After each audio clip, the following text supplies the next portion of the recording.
Did Maria have double rows of teeth? That's right, it's time for another Nazca Mummy update, so get in here. This is Jack with Cosmic Road. I talk about UFOs and the paranormal. Please hit like and subscribe and let me know what you guys think in the comments below. Okay, on a recent interview, researcher Will Gallison is talking about an interesting new feature of Maria, or an interesting, new to me anyway, I've never heard this before, that Maria has double rows of teeth, much like some of the giants are said to have had. All right, here he is. Maria, weirdly enough, has two rows of teeth, like a shark. They look like human teeth, but there's now infants sometimes, I believe, have two rows of teeth. They have the adult teeth might be coming in, displacing the baby teeth, and maybe at some point they have two sets of teeth. But these are two fully expressed adult sets of teeth. Maria seems to have died in her 30s or late 20s.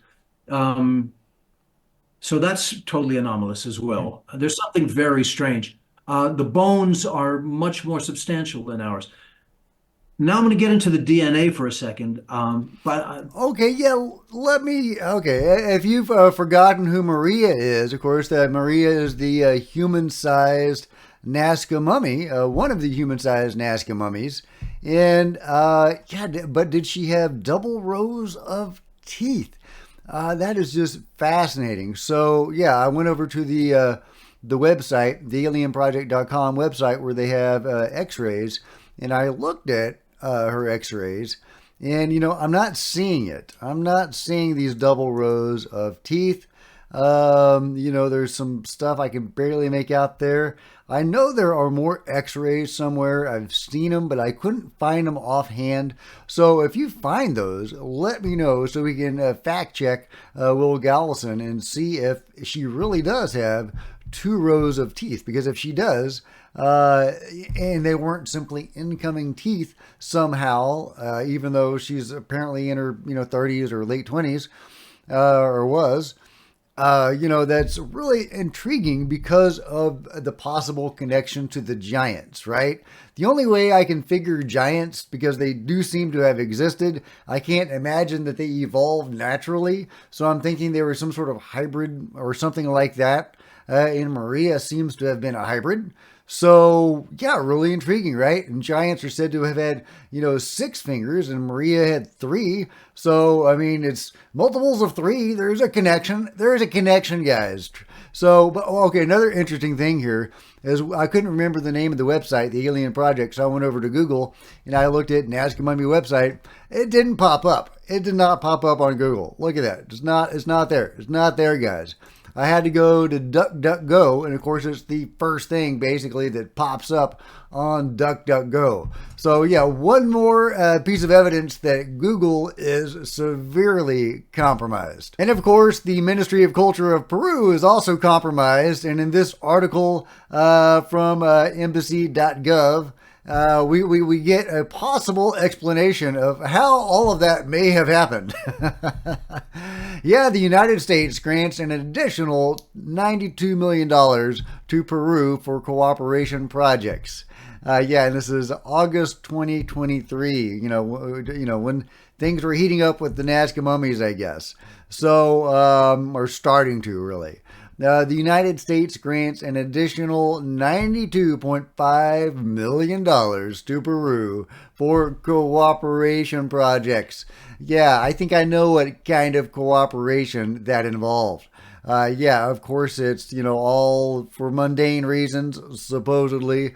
And this is a total of $200 million. That's just an additional amount. The objective, of course, is to continue progressing on priority issues on the bilateral agenda, such as social and economic development, sustainable management of natural resources, the fight against environmental crimes, corruption and illicit drug trafficking, etc. So that's ostensibly the reason why we're giving hundreds of millions of dollars to Peru. And I'm sure some of that is finding its way to those reasons. But could some of it be finding its way to the Ministry of Culture of Peru to further the cover-up? I don't know. It's possible. Let me know what you guys think. Okay, and remember that crazy video that I showed you guys with the Tomb Raiders fighting a mantis being and whatever was going on in that crazy video? And there was the big pyramid thing with the alien writing on it and all the different artifacts and sets and props. It was a very elaborate hoax, if it was a hoax. Well, Mario, one of the key Tomb Raiders that is bringing this to us, according to Josh McDowell, the lawyer that represents John McDowell, the son of John McDowell, and he has said that Mario has said that video is a hoax without any explanation. I emailed Josh to ask him what exactly Mario said and who hoaxed this and why, because as I've shown you before in other videos, there's a lot of props and sets that would have been required to hoax this thing. If it was hoaxed, it was done with a purpose, and I fail to see what the purpose is. It's very elaborate, and with multiple aliens and sets. It's crazy. So if Mario really did discredit that video, that would be very intriguing, and he might be able to give us some insight into that. So I went on Mario's site here, and this is apparently Mario's site, and I came across this passage. Very intriguing. During the time that the bodies were being taken out, as there were too many, Leandro Benedicto, that's his real name, Mario is his, a pseudonym, Leandro Benedicto and his nephew decide to bury them in the same area, but in the outer part of the desert during the night, and they stay to camp. During his stay in the desert, the nephew sees a blue reptilian woman with tungsten scales looking at him from a distance. The frightened whole tries to move. Translation's not great here. The frightened whole tries to move when the reptilian being runs off in the direction of the desert. And all frightened, he goes to the group and remains silent, thinking that no one will believe him. Very intriguing, and it just kind of trails off there for some reason. So this is apparently from Mario's own site and Mario's information talking about living beings at the site, which seems to corroborate the events in that crazy video of the Tomb Raiders finding and killing living beings, with additional information supplied by Alan Perez Munoz, a researcher who actually was able to go there. And he says that, the Tomb Raiders were killing these beings, and then later they thought better of that and were capturing them to sell on the black market. That's right, living Nazca beings, according to that vein of information. Is that vein of information accurate, or is it disinformation or a hoax of some sort? I would love some clarity on that. I've actually reached out to Alan Perez Munoz and established a communication with him, and he says, it's legitimate, and he would love to come on the show and do an interview with me. Unfortunately, he doesn't speak English, and I don't speak Spanish. And if I did bring him on the show, it's not like he has any more evidence than he did before. And I've shown you the evidence that he's shown before, because he has a lot of pictures of these beings and the pyramid and all the sets and props or genuine artifacts, whatever they are. But it's not like he has anything new, but it's still amazing, fascinating information. And Mario seems to be corroborating at least some of this here on this website. His nephew was seeing a live being on the site. Getting back to information that we can verify, here is Naval Surgeon Jose de Jesus Benitez, part of the Nazca Tridactyl Beings research team, at the latest press conference, and he has it's a 4-minute long clip. I'll just play a little bit of it, talking about some of the research they have been doing. I'll read. All of these bodies have undergone various studies and analyses, especially X-rays and computed tomography with reconstruction, finding different characteristics in them. The most relevant thing is that all of these bodies have a tridactyl relationship. That is, they all have 3 fingers and toes. Some have been found to have metallic implants. The metallic implants have a composition or alloy of different metals, including cadmium and osmium, which are currently used for satellite communications. And he goes on. It's a 4-minute long clip, but really great to see these competent, credible researchers, doctors, and scientists diving in to the Nazca mummies. And here's a size comparison of some of the Nazca mummies with humans.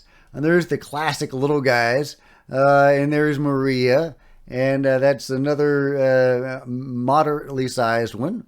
And here is one of the guys with the wing-like structures on their back. Still not sure what the heck those things are, but a very, very cool size comparison. I really want to see the giants. I want to do a size comparison with the giants, but we need the giant bodies, guys. We need the giant bodies. We've seen the hands, and we've seen the reconstruction, maybe 2 reconstructions of their skulls. So yeah, they were legit. There are apparently intact specimens of the giants. Where's my giants, guys? I want some giants. But whatever. We've got aliens, guys. We've got bodies, y'all. We've got bodies. Oh, and here's the Cliff Miles paper. I've talked about Cliff Miles before, but it's been a while. He's the American paleontologist who studied the Nazca mummies, and he released a long paper on it. And I've talked about that before and linked to it before, but it's very important because he talks about the deliberate mummification of the bodies. There's a kind of a misunderstanding about what mummy means. A lot of people think that they are simply naturally mummified by being left in a dry environment for a long time, and that's why we call them mummies.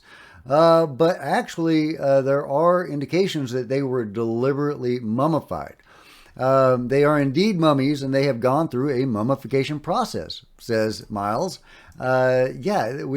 When we used an endoscope to explore the inside of the 7 skulls, not one brain was encountered inside the cranium. I now believe that as part of the mummification process, a tool was used to enlarge the foramen magnums so that their brains could be removed as part of the mummification ritual by whomever was performing the process. I missed that in my description, which I will correct in the new paper. Fabric wrappings were used as well. So they were removing organs. They were wrapped in fabric. So deliberate mummification, at least on some of them. Maybe not to the extent of the Egyptian mummies, with all of their organs removed and so on. But there does seem to have been some attempt, probably by the humans, to ritually mummify these bodies. Miles also says their bodies were subjected to at least 2 applications of dipping in order to better preserve the bodies. The first consists of some kind of resin. I could smell it, he says, when my son was cutting open the skull that we decided to use to take samples from. You can see that on some of the bodies that the resin application has at least 2 different consistencies. Josephina clearly has particulates in her resin application. Paul clearly has drip lines as well as an area where the first application missed, covering his skin, and that is why we had that area where his skin pattern is so nicely preserved. And the second application was with diatomaceous earth. I believe, he says, that both a slurry was used as well as dry applications. You can clearly see drip lines on the skull of one specimen. This mummification process in the dry Peruvian environment is what has allowed these specimens to remain intact. So there you go. So they are actual mummies. Okay, but let me know what you think about that and everything else covered in this Nazca Mummy News Roundup in the comments below. And if you've enjoyed this video, please give me a big thumbs up. I sure appreciate it. Smash the like button and the bell to be notified of future videos. You don't want to miss a thing. Join me on social media, Facebook and Twitter, links below. Love to see you guys there. If you wanted to support Cosmic Road in an even bigger way, consider grabbing a coffee mug or a t-shirt in the merch store below, or by becoming a channel member, because channel members are rock stars, and I really appreciate you guys' support. Thank you. Also, channel members frequently get to see videos hours ahead of everybody else. Meanwhile, there's plenty of other videos on the channel, and I'll see you guys next time. This is Jack with Cosmic Road, signing out.